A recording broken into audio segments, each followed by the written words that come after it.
उधर करेंगे, क्योंकि तो कोई वजन सीधा अगर आप रखें तो अपने आप ही खड़ा रह सकता है, लेकिन अगर थोड़ा टेढ़ा हो तो बाहरी बल की जरूरत पड़ेगी ना उसको रोकने के लिए। दीवार क्यों खड़ी है? केवल सीमेंट की वजह से? ये मत समझना आप। घर क्यों खड़ा रहता है? Because the centre of the gravity is maintain.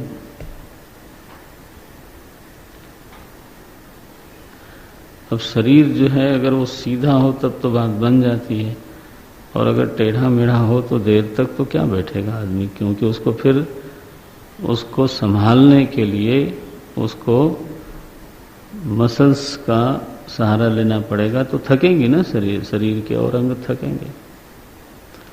तो व्यक्ति जितना सीधा बैठता है, चलते समय भी सीधा चलना चाहिए, अभ्यास पड़ जाए मेरुदंड को सीधा रखने का, है ना। जितना सीधा बैठता आदमी उतना अनायास बैठ सकता है, दीर्घ काल तक बैठ सकता है। कई बार लोगों को लगता है कि टेढ़ा बैठना सुखद है, लेकिन दीर्घ काल तक बैठना हो तो वही उपाय है और कोई उपाय नहीं। और उसका लाभ है भाई, देखो मेरुदंड से ही होकर के सारी सेंसरी नर्व्स ब्रेन को जाती हैं। अगर वो सीधी रहे तो फिर जो शरीर में वो मुद्रा बन गई जिससे कि नर्व्स को कहीं कोई डिस्टरबेंस न हो, तो चिंतन के लिए कहीं न कहीं बाहर से भी सहयोग मिल गया ना, ऐसा होता है।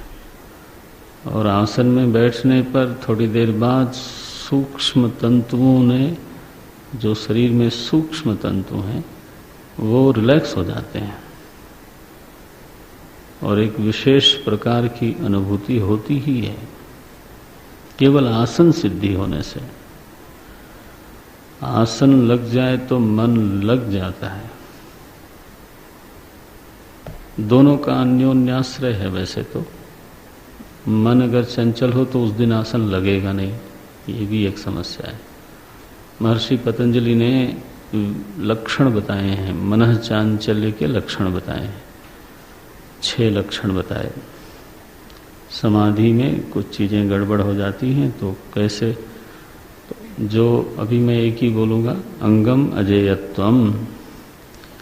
तो बोले कि देह जो है वो चंचल बना रहता है, उसको आप स्थिर नहीं कर पाते। अगर चित्त को कोई आलंबन नहीं मिला, ध्यान नहीं लगा, तो देह को आप स्थिर नहीं कर सकते। वो हिलेगा, डुलेगा, बदलेगा, सब होगा। तो बाहरी लक्षण है, पता लग जाता है कि आज मनीराम चंचल हैं। लेकिन आसन सिद्ध हो किसी का तो चंचल मन फिर स्थिर होने लगता है। ये अनुभव से बोल सकता है आदमी, इतनी महिमा है उसकी। तो योगदान है समाधि का तीसरा अंग है ये। चौथा या प्राणायाम, ये बहुत बड़ा सहयोगी तत्व है समाधि का विशेष रूप से। वो तो आपने उपदेश सार में पढ़ा है। तो शाखयोर्द्वयी शक्ति मूलका, है ना, प्राण बंधनात् लीन मानसम नाशमेत्य वायुरोधनात् लीयते मना रोध साधन। आगे चित्तवायवस चित्त क्रिया युता शाखयोर्द्वयी शक्ति मूलका। देखो, तो रमण महर्षि ने ये संकेत किया, बल्कि वो तो मार्कंडेय पुराण से है, लेकिन रमण महर्षि ने उसको ऐसे लिखा कि प्राण शक्ति और मनः शक्ति दोनों एक ही शक्ति की 2 शाखाएं हैं। तो मनस समाधान में प्राण का यमन नियमन बहुत उपयोगी होता है। ये बिल्कुल सच है, आप अनुभव करके देख सकते हो। आजकल तो कहीं कहीं ध्यानाभ्यास में लोग प्राण वीक्षण को ही एक उपाय बताते हैं, सांसों को देखना। तो सांसों को देखने से तो वो भी लाभकारी तो होता ही है, तो सांसें गहरी होने लगती हैं। केवल अगर आप ध्यान दो उस पर तो सांस जो है वो लंबी होती जाती है, गहरी होती जाती है, वो नाभि तक जाती है। वो संभव है तो स्वाधिष्ठान मूलाधार तक जाए, ऐसा हो सकता है। केवल प्राण वीक्षण का ये परिणाम है, मन लग जाता है। एक तो मन को आलंबन मिल गया और एकाग्र हो जाता है वो, और सांसें गहरी होने पर देह को बहुत लाभ होता है, मन को लाभ होता है।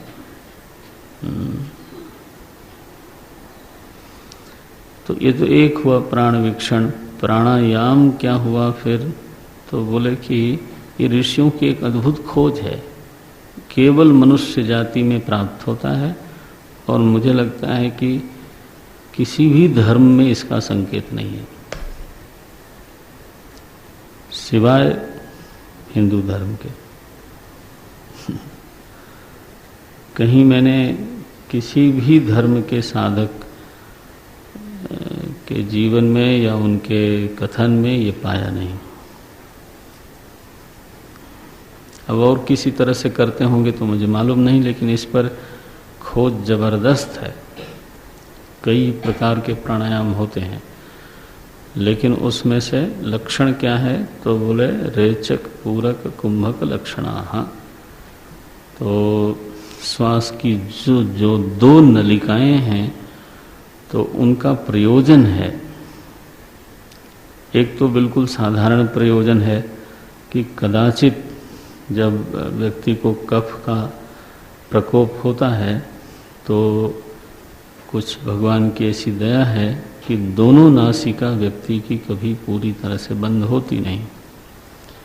एक नासिका भर जाती है कफ से तो दूसरी फिर भी थोड़ी चलती रहती है, लाभ होता है, जीवन के लिए जरूरी है। लेकिन प्राणायाम में इसका बहुत उपयोग है। दो नलिका होने से तो पहले रेचक करते हैं लोग, निकालते हैं श्वास को, फिर एक नासिका से पूरक लेते हैं अंदर को, फिर रोकते हैं तो उसको कुंभक बोलते हैं। पूर्ण क्रिया जब सांस लेते हैं तो पूरक बोलते हैं, और जब उसको रोकते हैं तो उसको कुंभक बोलते हैं, और फिर से निकालते हैं दूसरे से तो उसको रेचक बोलेंगे। तो निस्सारण को रेचक, सांस लेने को पूरक और रोकने को कुंभक बोलते हैं। कुंभ माने घड़ा होता है, तो जैसे घड़े में कोई चीज रख ली थोड़ी देर के लिए, ऐसे कुंभक जो है वो दो प्रकार का होता है। एक तो अंतः भीतरी कुंभक होता है और एक बहिर्कुंभक भी होता है। बहिक कुंभक, बाहर सांस निकालने के बाद न लेना, थोड़ी देर के लिए श्वास को न लेना, तो इसको भी बोलते हैं कुंभक, बहिक कुंभक हुआ वो। तो आप करेंगे तो उसका लाभ समझ में आएगा। हमारे यहाँ तो पूजा पाठ में भी प्राणायामम कृत्वा ये बोलते हैं, ये विधान होता है। जब आप पूजा करने जाते हो तो जैसे आचमन का विधान है, ओम अपवित्र पवित्रो वा का विधान है ना, आसन शुद्धि का विधान है, उसी तरह से प्राणायाम का भी विधान है। तो प्राणायाम 3 बार करके फिर पूजा करने जाते हैं। शोधक होता है वो, चित्त को समाहित कर देता है। महर्षि अरविंद के बारे में तो कहते हैं कि वो 6 महीने प्राणायाम करते रहे महाराज, कमरे से बाहर ही नहीं निकले, और स्वतंत्र देश में उनको महर्षि की उपाधि प्राप्त थी।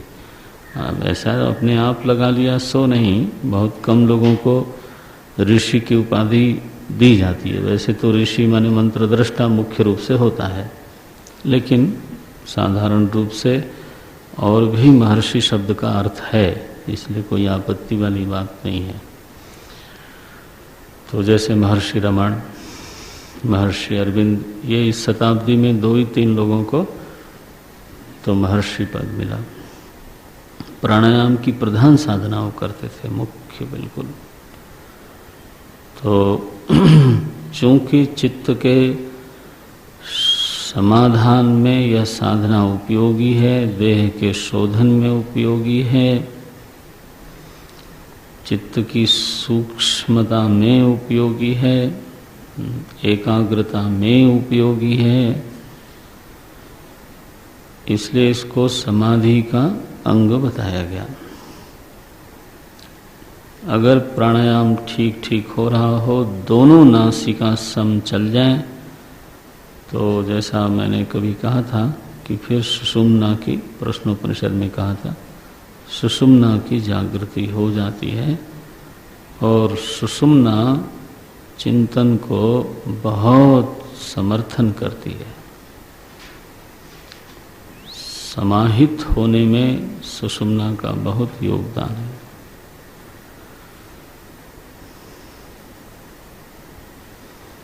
बल्कि आध्यात्मिक दृष्टि से उसी को संगम बोलते हैं लोग,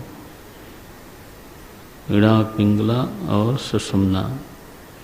सुषुम्ना का प्रायः लोप रहता है, ये सरस्वती मानी जाती हैं, है ना।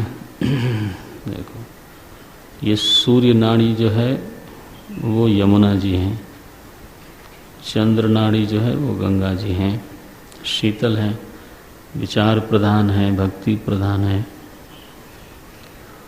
और सूर्य नाड़ी कर्म प्रधान होती है।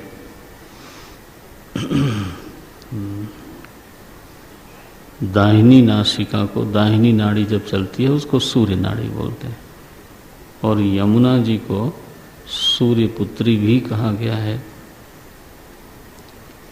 पुराण में यमुना जी को सूर्य पुत्री कहा गया है। यमराज की बहन है वो। 2 संतानें हुई सूर्य की, यमराज हुए और यमुना जी हुई। तो सूर्य तो कर्म के देव है ना, तो कर्म प्रधान, क्रिया प्रधान तो सूर्य नाड़ी, विचार प्रधान चंद्र नाड़ी, ये बिल्कुल ठीक है। इसीलिए बाईं करवट खाने के बाद लोग सोते हैं, ऐसा आदेश दिया गया। बुजुर्ग लोग गांव में बोलते हैं, सुत्ती बाँव काहे के बैद बसाई गाँव, ऐसा बोलते हैं। खाने के बाद तो अगर हम बाईं करवट सोते हैं तो फिर बैद को गांव में बसाने की क्या जरूरत है, ऐसा बोलते हैं। बाएं सोने से दाहिनी नासिका चल पड़ती है, विपरीत चलती है हमेशा। बाईं दाहिनी नासिका चलने से सूर्य नाड़ी जागृत हो गई, तो सूर्य नाड़ी जागृत होने से तो पाचन क्रिया, उस समय विशेष कर्म की आवश्यकता है ना, तो वो कर्म होने लगता है। विचार के समय चंद्र नाड़ी चले तो विचार बहुत अच्छा होता है। तो ये गंगा यमुना तो बहती रहती हैं, है ना, कभी अलग अलग कभी मिल के, लेकिन जहाँ दोनों मिलती हैं ना, जब दोनों चलने लगती हैं तो प्रयागराज तीर्थराज की घटना घटती है, तब सरस्वती का प्राकट्य होता है। प्रयागराज में भी सरस्वती हमेशा ही लुप्त रहती हैं, है ना, अंतःसलीला बोलते हैं उनको, भीतर भीतर बहती हैं। लोग बोलते हैं ना सरस्वती कहाँ है कहाँ है, तो कभी लोग बोलते हैं कि जब प्रयाग में सत्संग होता है, ब्रह्म विचार होता है, तब सरस्वती जी का प्राकट्य हो गया। लेकिन योगी की भाषा में तो सरस्वती जी सुषुम्ना नाड़ी हैं, और तीनों का जब संगम हुआ तो वो त्रिवेणी संगम हो गया। वहाँ जो स्नान है वो फिर प्रयाग का स्नान हुआ, प्रयागराज का स्नान हुआ। ऐसा देखो, ये सब कुछ आध्यात्मिक भाषा में भी बात होती है, योग की भाषा में भी बात की जाती है। तो ये तो प्राणायाम की ही महिमा है। प्रयागराज में स्नान करने से सारे दोषों का शोधन हो जाता है, वो ठीक है। अगर उसको आध्यात्मिक, वहाँ भी ठीक है, व्यावहारिक दृष्टि पर भी बिल्कुल ठीक है और आध्यात्मिक दृष्टि पर भी ठीक है। तो प्राणायाम बहुत बहुत उपयोगी है, थोड़ा तो करना ही चाहिए। आत्मसम्मतम, बहुत ज़बरदस्ती न की जाए। तो जितना भीतर से सम्मति आती है उतना कुंभक करना चाहिए, उतना पूरक होना चाहिए, उतना रेचक होना चाहिए। हमें ऐसा कहने में कोई संकोच नहीं है कि अगर हम अपने भीतर की तो समस्तुति लें, सहमति लें, तो नुकसान नहीं होता। लेकिन कई बार ग्रंथ में लिखा रहता है अनुपात इतना होना चाहिए। क्या अनुपात है भाई? 2, 4, 8 ऐसे कुछ उपाय बताते हैं। तो अनुपात बताते हैं। अब पहले ही दिन उसी अनुपात को व्यक्ति जो है पालन करने की कोशिश करता है तो स्ट्रेन पड़ता है उसको। तो मैं इसलिए कह रहा था कि आत्मसम्मत होके करें, आपका स्वयं अनुपात धीरे धीरे बन जाएगा, लेकिन करना चाहिए। प्रत्याहारम, प्रत्याहार क्या वस्तु है? वेदांत में जो उपरति है उसी को तो योग दर्शन में प्रत्याहार कहा गया। रमण से विपरीत, बाह्य विषय में रमण से विपरीत जो जीवन है उसको बोलते हैं उपरति। प्रत्याहार माने क्या? आहार माने होता है लेना, बाहरी विषय को अपने भीतर ले जाना। आह्रियन्ते इति आहाराः, आहरणम है ना, भीतर से उठा करके, बाहर से उठा करके चीज़ों को भीतर ले जाना, ये हुआ आहार। प्रति आहार, प्रति आहार माने हुआ बाहर से भीतर ले जाने की प्रक्रिया को बंद कर दो आप, बस। 5वें अध्याय के अंतिम श्लोक में भगवान श्री कृष्ण परमात्मा ने ऐसा आदेश किया योगी को कि कम से कम ध्यानाभ्यास करते समय तो आप स्पर्शान कृत्वा बहिर्बाह्यान, बस। तो स्पर्शान माने विषयान, इंद्रियां जिसको छूती हैं उसको स्पर्श बोलते हैं, है ना। रूप जो है वो स्पर्श ही है, क्योंकि आँखों से रूप को हम छूते हैं। ये सारे विषयों को एक शब्द से पुकारा गया, स्पर्शाः। मात्रा स्पर्शास्तु, तो स्पर्शाः माने विषयाः। तो स्पर्शान कृत्वा बहिः, बाह्यान, बोले जो विषय हैं वो बाहर की चीज हैं। बाह्यान स्पर्शान, बहिः एव कृत्वा, उनको बाहर ही रहने दो, आप क्यों भीतर ले आते हो, ऐसा बोल दिया। स्पर्शान कृत्वा बहिर्बाह्यान चक्षुषैवान्तरे भ्रुवो हो। तो खैर वो तो नहीं, अभी प्रत्याहार का वर्णन है ना। तो क्या बोलते हैं? इंद्रियाणाम स्व स्व विषयेभ्यः प्रत्याहरणम प्रत्याहारः। तो उत्थान काल में भी प्रत्याहार का अभ्यास करना चाहिए, समाधि काल में ही नहीं बल्कि उत्थान काल में भी लक्ष्यातिरिक्त क्षेत्र में बहुत ज़्यादा चित्त को दौड़ाने की आवश्यकता नहीं है। चित्त जो है वो लक्ष्य से अतिरिक्त क्षेत्र में, अनावश्यक क्षेत्र में रमण करता है, चाहे वह क्षेत्र विधि सम्मत हो, निषिद्ध न हो, तो भी वो बहुत ठीक नहीं है, क्योंकि उसमें एक चीज का तो नुकसान अवश्य ही होता है, और वो है समय का, है ना। और समय माने उतने समय तक हमारा चित्त समाधि विमुख होता है, या लक्ष्य से विमुख न हो तो कम से कम अलग तो जरूर हो जाता है। तो चित्त को लक्ष्यनिष्ठ बनाए रखने के लिए उपरति बहुत आवश्यक है।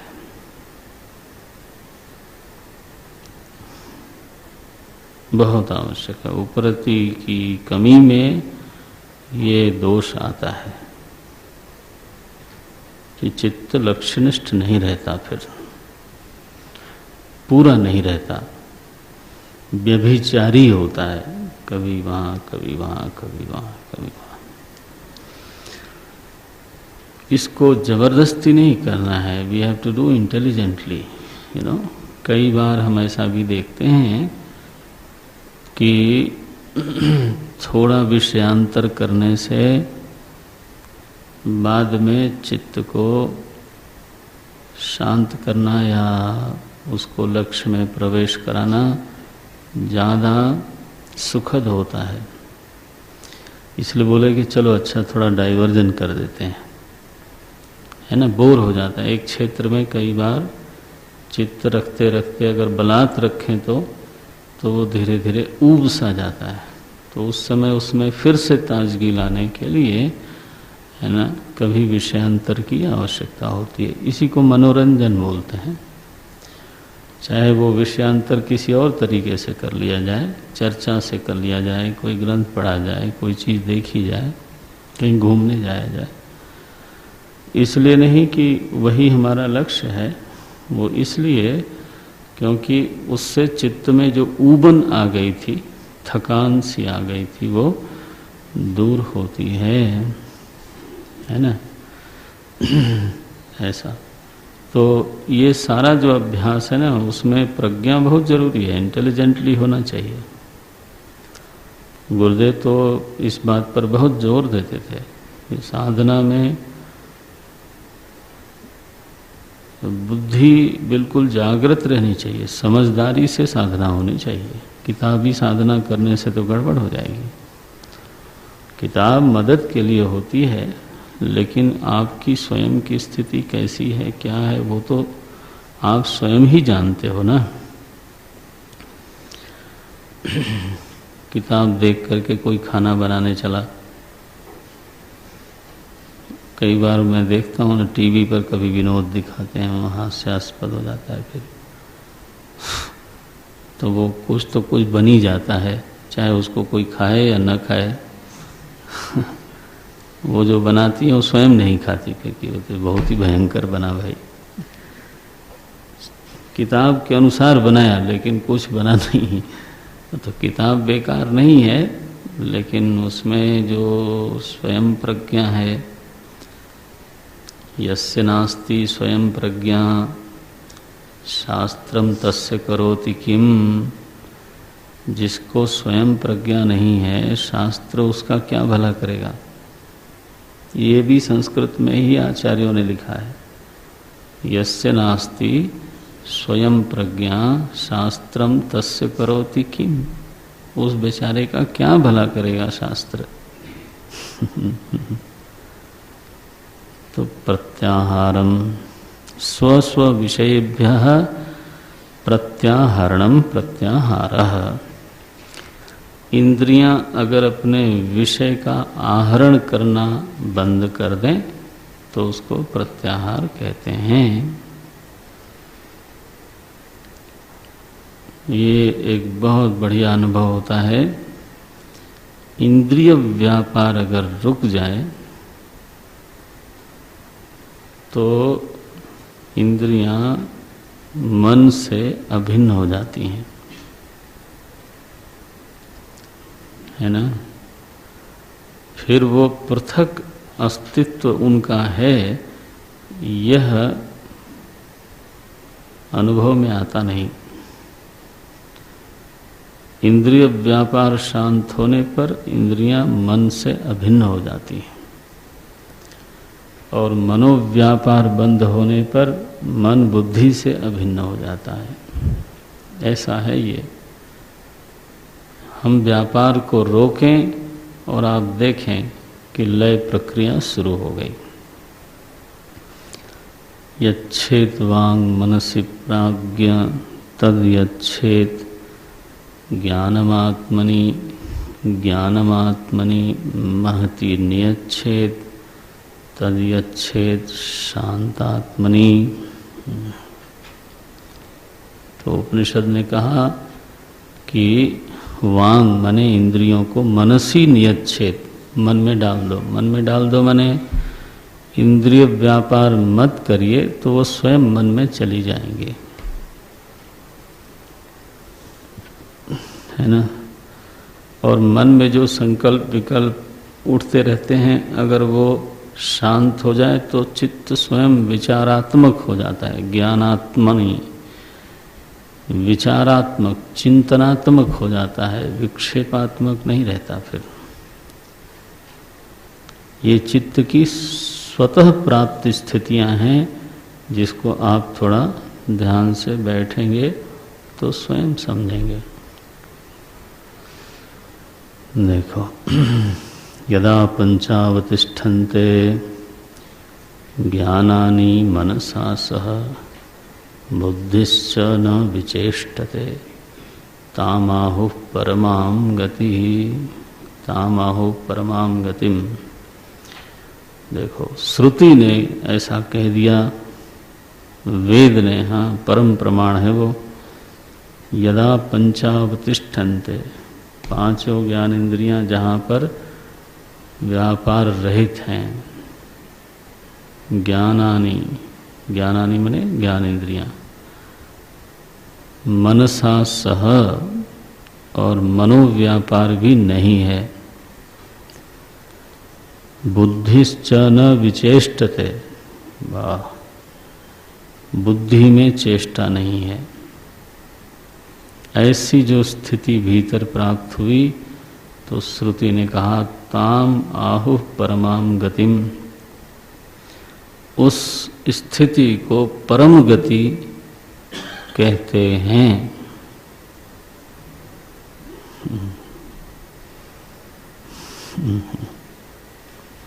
परम स्थिति तो कितनी बड़ी बात है, वेद ने स्वयं ही कह दिया। बताओ, उपनिषद ने ये बात कह डाली।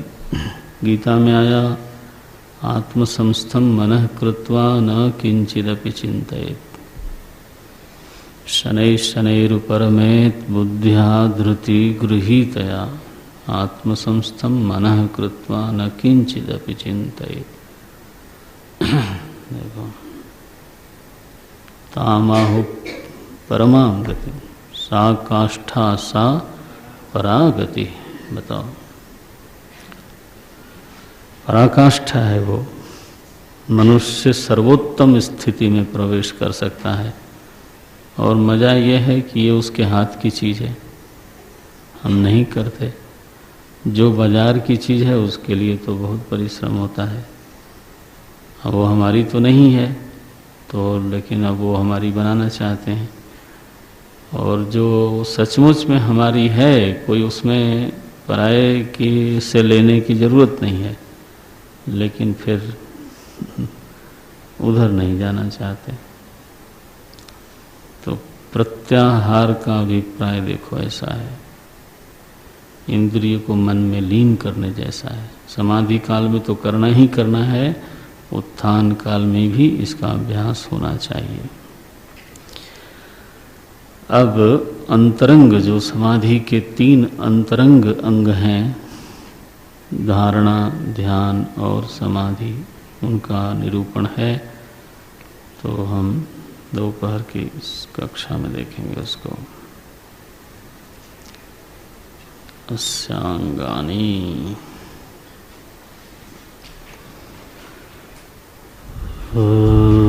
पूर्णमदः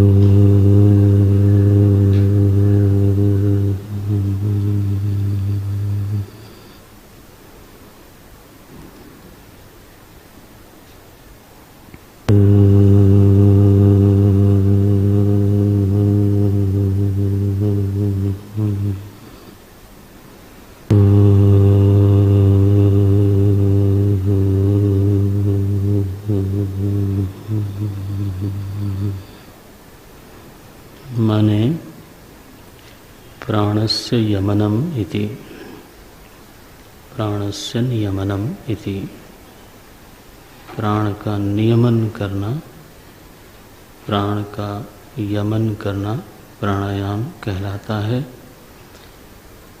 और उसके नियमन का एक उपाय है। ऋषियों ने ये खोज की है मानव जाति के लिए, और मनुष्य का शरीर इस साधना के लिए समर्थ है। तो ये अभ्यास करना चाहिए। इसका सीधा संबंध है मन के शांति से, मन की सूक्ष्मता से, मन के लय से। लय माने तमोगुण के कारण लय होने वाला मन अलग है, और प्राणायाम के कारण लीन होने वाला मन अलग है। प्राणायाम में विक्षेप का लय है, जागृति का नहीं। प्राणायाम से तमस भी दूर होता है और रजस भी दूर होता है। चित्त में तत्काल सत्व की स्थापना, सत्व का प्रादुर्भाव प्राणायाम की साधना से हो जाता है। प्राणायाम के जैसे मैंने बताया बहुत प्रकार हैं। एक भस्करा है, तो वो मस्तिष्क को जागृत कर देता है एकदम से, है ना। अगर मन निद्रा इत्यादि आ रही हो, तमस हो, भस्करा अगर किया जाए तो, भस्करा ठीक बोलना है, भस्त्रिका, भस्त्रिका, तो नासिका से, और फिर कभी कोई पूछ लेना आप किसी से, भस्त्रिका प्राणायाम, तो वो मस्तिष्क जागृत हो जाता है, लेकिन विक्षिप्त नहीं होता, शांत रहता है, सूक्ष्म होता है। इसलिए साधना होनी चाहिए।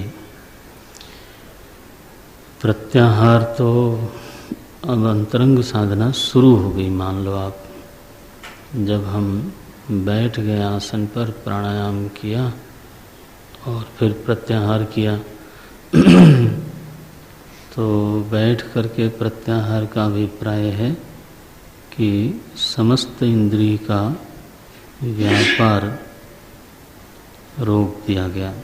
नेत्र बंद हो गए शांति से, एकांत स्थान होने से तो श्रोत्र इंद्रिय का व्यापार भी बंद हो गया। श्रोत्र इंद्रिय का व्यापार एकांत से बंद होता है, या फिर तो मन पूरी तरह से किसी विषय में लग जाए तब बंद होता है। अन्यथा श्रोत्र और नासिका, ये 2 इंद्रिय ऐसी हैं जिसका अवरोध भगवान ने मनुष्य के हाथ में नहीं रखा है।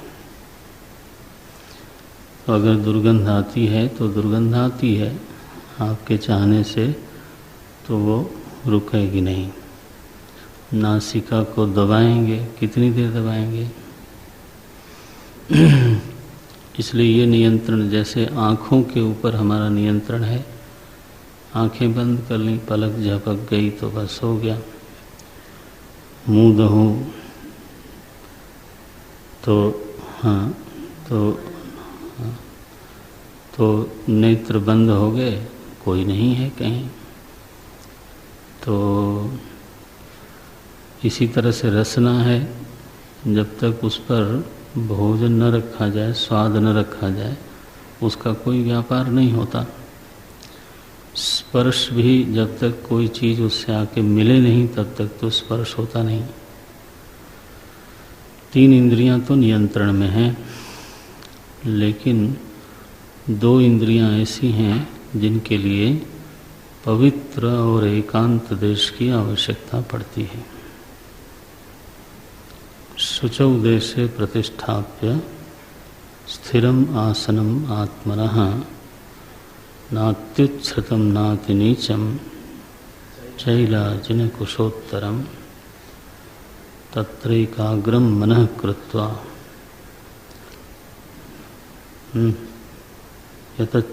यतचित्तेन्द्रिय क्रिया उपविश्य आसने युञ्ज्यात् योगम आत्मविशुद्धये। देखो, तत्रैकाग्रम मनः कृत्वा, बस ठीक, ठीक ठीक ठीक।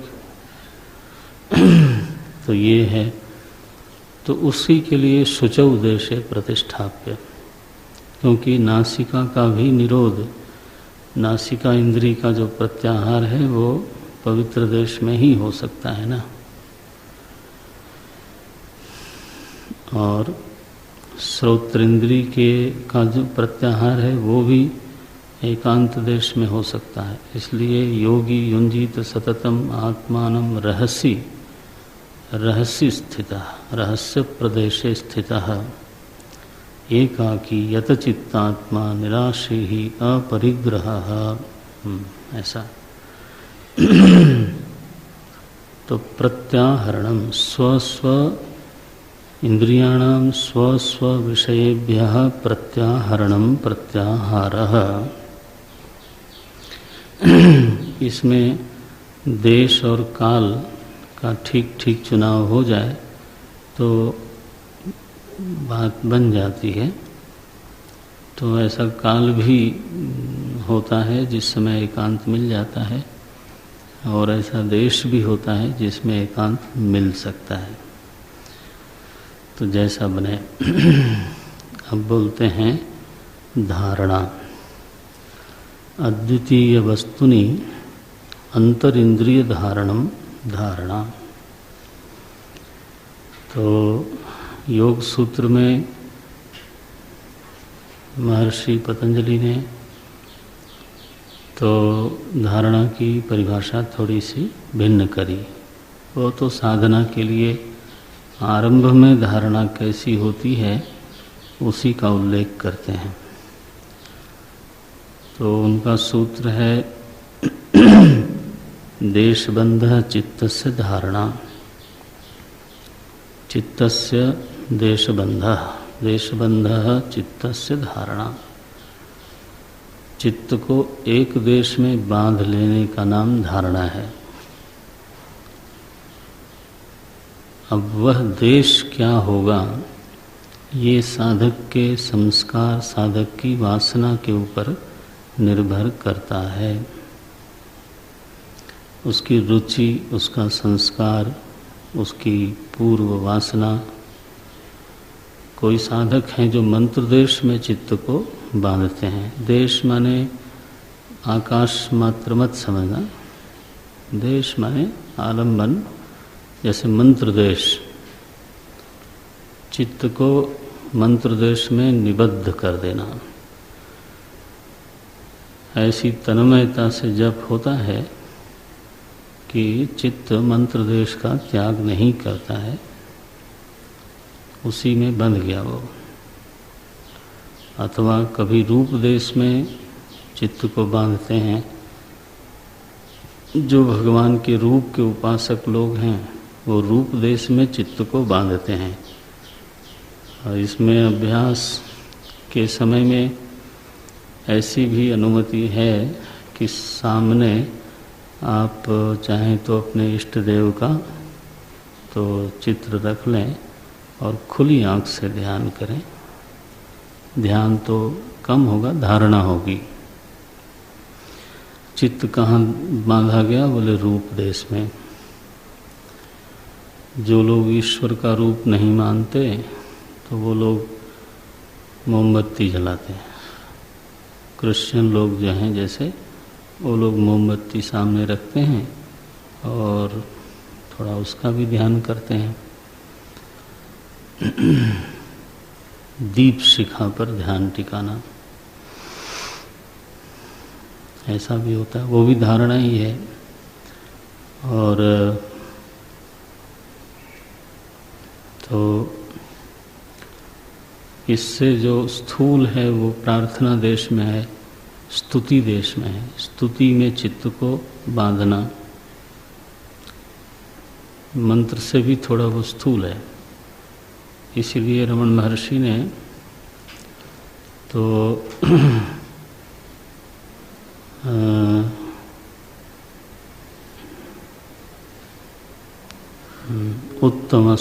उत्तमस्तवाद उच्च मंदतः। तो स्तवात, वहाँ विच्छेद कैसा है? स्तवात, स्तव गान की अपेक्षा। स्तवात उच्च मंदतः चित्तजम जपः उत्तमम, ऐसा अन्वय होगा उसका। स्तवात, स्तुति गान की अपेक्षा उच्च मंद, उच्च जप, उच्च जप की अपेक्षा मंद जप, मंद जप की अपेक्षा चित्तज जप उत्तम है, ऐसा अन्वय होगा। स्तवात, ये पंचमी लगाई, स्तवात उच्च मंदतः चित्तजम जपः उत्तमम, ऐसा। तो स्तुति देश में भी धारणा हो सकती है, प्रार्थना देश में भी। हमने कई साधकों से सुना है, तो उनका चित्त, वो कहते हैं कि चित्त को कोमल बनाने के लिए, शुरू में थोड़ा उसको द्रवित करने के लिए अथवा प्रभु की ओर उन्मुख करने के लिए आरंभ में थोड़ा कुछ वो स्तुति करते हैं, स्तोत्र गान करते हैं, और उससे चित्त थोड़ा द्रवित हो जाता है, कोमल हो जाता है। तो हमारे भीतर भक्ति का आविर्भाव हो जाता है और फिर ध्यान में या जप में आसानी होती है, ज़्यादा रस मिलता है। वो भी ठीक है। प्रार्थना देश में भी ध्यान हो सकता है, धारणा हो सकती है। लोग त्राटक करते हैं, तो जो लोग जरा कर्तृ प्रधान साधना करने वाले लोग हैं, तो उनका इष्ट रसमय साधना नहीं समझ में आती। उनकी रुचि ऐसी है, पूर्व के संस्कार ऐसे हैं, वासना ऐसी है, तो फिर वो, अब उनके लिए कोई साधना नहीं है, सो तो बात है नहीं। वो त्राटक करते हैं सामने, तो कई बार तो गोल गोल गोल बना के एक बिंदु बीच में रखते हैं, तो उसी पर वो नज़र को साधते हैं देर तक। इलाहाबाद में एक परिचित थे, हमारे आते थे, यूनिवर्सिटी में चाइनी भाषा पढ़ाते थे वो, तो बड़े सज्जन व्यक्ति थे। तो उनका त्राटक जो है काफ़ी सिद्ध हो गया था। तो उन्होंने एक दिन जो है हमारे सामने ही टेबल पे सिक्का ऐसे रखा, उसकी ओर देखते रहे, और वो सिक्का जो है चल गया। ये ना देखो, मेरे सामने सिक्का चला दिया उन्होंने। तो हमारे नीम करोली बाबा, नहीं क्या नाम था, हाँ शायद नीम करोली,